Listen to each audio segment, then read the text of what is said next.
Hello and welcome to another Demon 212 XBL review. Today I'm going to be taking a look at Dead Block, which if you've never played it before, it's a bit of a mishmash of a few games. There's a bit of Spy v Spy in there almost, at least it feels very much like that to me. It's very reminiscent of it. A bit of Call of Duty Zombies and things like that. Tower defense style genre, action genre. I'm best off showing it though and explaining as I go along. At the start, obviously, you've got single player and multiplayer. It's just split screen only. It is 4-player. However, at the moment, there's no online, which the developers are getting blasted for. And quite frankly, I don't really think it needs it. I prefer playing these sorts of games with me mates sitting next to each other so you can strategize and that properly. Online's not always a good thing. Anyway, options wise, you can view your controls but you can't change any. A little annoying because there's a couple I'd like to tweak, but the controls aren't exactly bad, it's just my own personal preferences. You can also choose your inversion obviously and things like that, your difficulty of the game. DLC, there's none yet. I don't know if I'll be reviewing it because I don't know what it is. If it's new characters, maps, levels and such, I probably will, but I'll talk more about that later. So let's just cut into the game. And this is the first complaint I have about the game. It's only minor, but I don't see why the hell they make a 4-player game and then only make 3 playable characters. It means that at some point you are repeating a character. So, the whole point is you're in a town infested with zombies and you've got to survive and got to basically destroy all the zombies. There's different ways to do that. On this level, the whole point is I have to find 3 parts of a rock and roll kit so I can blare the rock music, which zombies just so happen to hate, and it kills them all. Or on levels, I'll have to kill a certain amount of zombies in order to set off a device that kills all the zombies. And it's just, well, a survival game. You've got loads of different rooms. On the one player, you can control more than one character, but not at the same time, obviously. You have to rescue them, and then you can swap over, and the AI will control the one who you're not playing as. However, the AI is absolutely awful, and to be fair, I'd go as far to say that I think the whole one-player game is pretty naff because I find it boring and tedious. Simply because, well, as you've seen, this is what you're going to be doing for the most part of the game. You've got to smash items up to get wood to build barricades. You've got to break through items and playing certain mini-games to get bolts to be able to do all the traps. You can find in your items better weapons. So, for example, the construction worker has a little hammer, then he gets an axe, then he gets a sledgehammer, and obviously the sledgehammer is incredibly powerful. He's got a nail gun, which is classed as the player's smart bomb ability. It's called that because once you use it, then you have to wait for it to be used again, and you can get upgraded nail guns, or with the police officer you can get from an electric taser to a kind of a magnum cannon type gun to a shotgun. She's got a police baton, which then goes to a baseball bat, which then goes to a spiked baseball bat. And I'll be honest, I don't really know much about the little kid because every time I played as him I absolutely hated him and then swapped over to either the construction worker or the cop. But as far as I'm aware, he's got a frying pan, so I imagine he gets other kitchen utensils. Mini-game type things are such as alternating the L and R button, or as you've just seen there, I had to highlight the item that I needed, which you can get items such as dollars to put in jukeboxes to play music so that it kills the zombies, or you can get some meat to put it on a hot radiator so the smell distracts them so they go over to that. But as well as the weapons, there's also the traps, of which you can find more of them. There's basic things such as simply boarding up a window or a door so that they can't get in, and again you've got to play a bit of a mini game to be able to do well on it. But then you've also got other such traps, like this here allows me to make a freeze cannon. So a zombie will go through the door, hopefully will go through the door, there we go, get frozen, and then one of us smashes him. And it's got ammo, which is that green bar. You can restock the ammo, but it uses another part, or at least part of a part, because I don't know if you can see, but in the bottom left corner I've got my D-pad, which shows what traps I've got, and there's a little circle around the number, and that's what you collect the bolts for, to fill it up and to be able to build 4 of them overall, or it decreases the circle a little bit in order to restock the ammo. And again, each character's got their own unique traps. So for example, the police officer can build an electric ray gun that just totally zaps them, or she can strap a nuclear bomb, yep, a nuclear bomb, to a plank of wood so that when they break through the plank of wood, the bomb detonates and it kills all the zombies in the radius. and just things like that. The game, I think, is absolutely excellent on the multiplayer. As I say, the single player is a bit boring because you're doing this all by yourself, and the one thing I will say is it's much harder because you've got to time manage a hell of a lot better, and you've also got to try and look out for the AI, because as I say, the AI is pretty damned awful.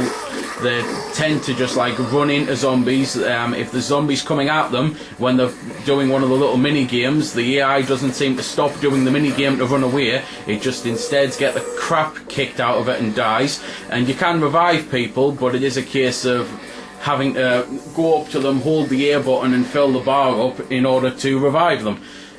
So, now that I've paused for breath, that basically means that, well, doing it when there's a horde of zombies around isn't exactly an ideal idea.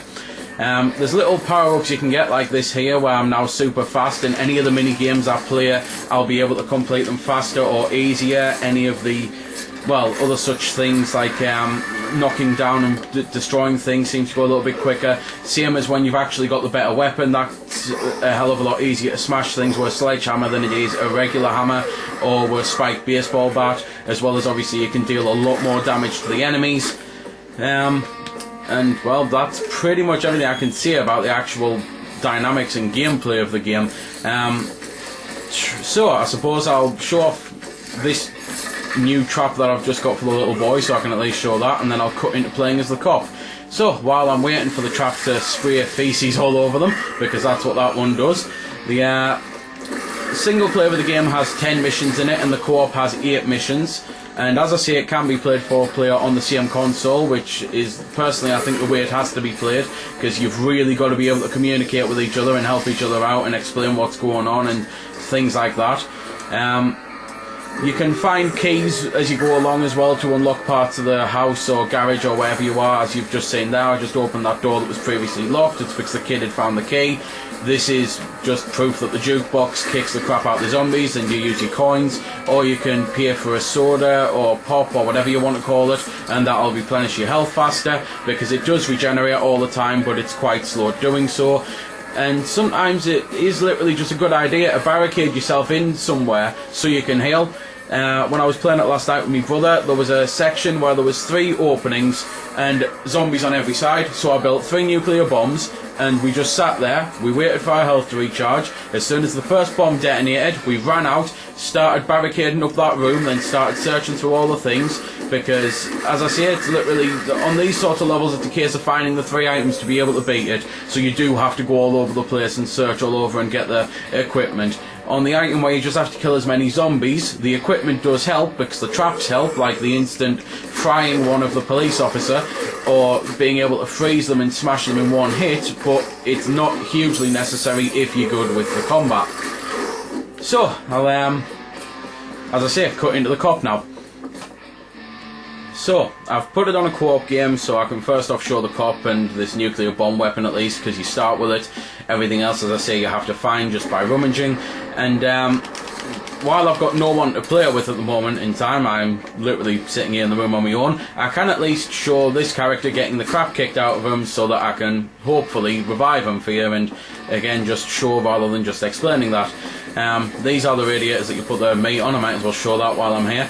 But literally, it's the sort of game that you'll immediately think it's just Call of Duty Zombies, but it's that and so much more, and I personally think it takes what other games in this genre have done and builds upon it and make it a much better game. It's really hard as well, which is something that I'm quite happy with, because there are a couple levels where I had to try again and again and again just to beat them, and they were the early ones, let alone the later ones. And obviously you can change the difficulty if you want to and make it easier, but personally I think challenge is a good thing, and it's why I always slate a lot of games when they're far too easy, because I find challenge fun. I quite frankly find games that hold your hand all the way through it boring. And when you are playing with 4 player, then you're definitely going to want it harder, because otherwise the added 4 players is really going to make it too easy. One thing I can say, I haven't actually played a 4-player game on this yet, unfortunately. I haven't had the chance to, so I don't know how the upgrades work with multiple characters, because, see me with the cop here, I find the axe for the construction worker. He'll automatically get it. But if there's two construction workers, I don't know if they both automatically get it, or if only one gets it. I don't know if I get to choose or anything like that. I'd assume the way the game works with only 3 characters, it won't be able to differentiate between the 2 construction workers, and they'll both get it. Which is again why it's a little bit of a shame that there's not exactly 4 characters, because if that is how it works, then all that's going to do is again make the game a little bit easier, because all of a sudden 2 of the characters, or hell, if 3 of you are playing as the construction worker, or all 4, then immediately you're all going to get powered up right away. It is best though to play as the different characters, because they've all got their unique stats. For example, the little kid seems to be really good at rummaging and all that, whereas the construction worker seems good at building and the cop's good at power, I believe. I hope I've got that right. But I personally think the cop's actual traps are the best, especially this nuclear bomb, which simply the zombies will keep attacking it and then it'll detonate. So I might have to cut into where it's about to detonate.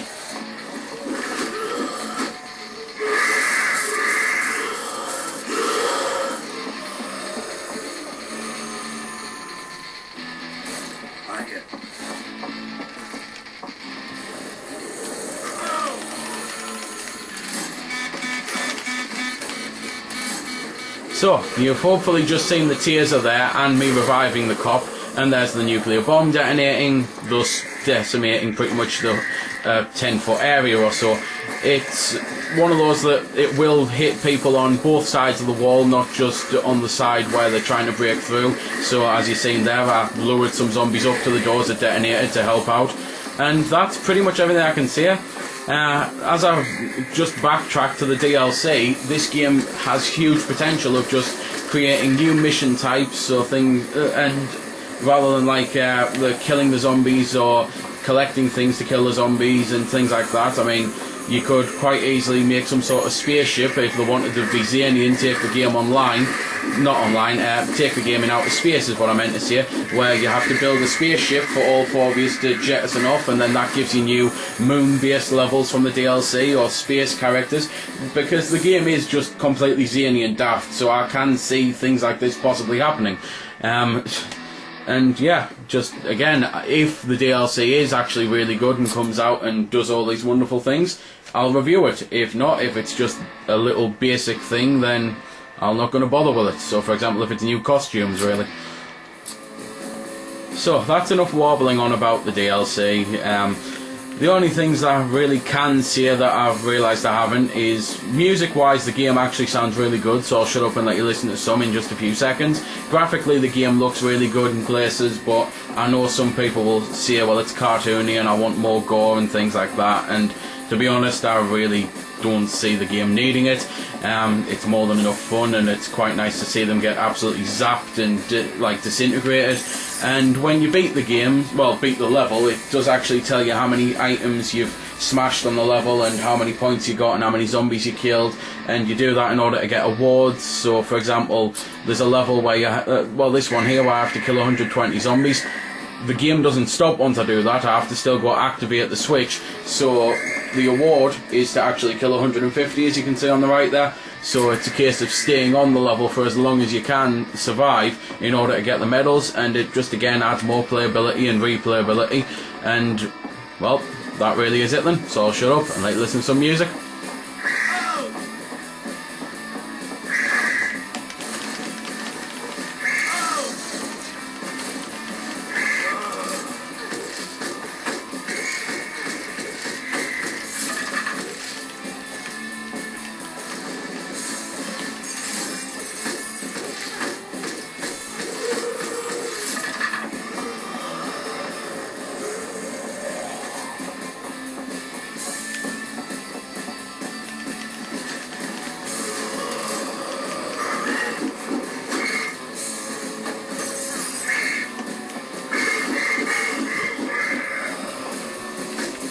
So there we go then. That's been the review. I hope you found it helpful.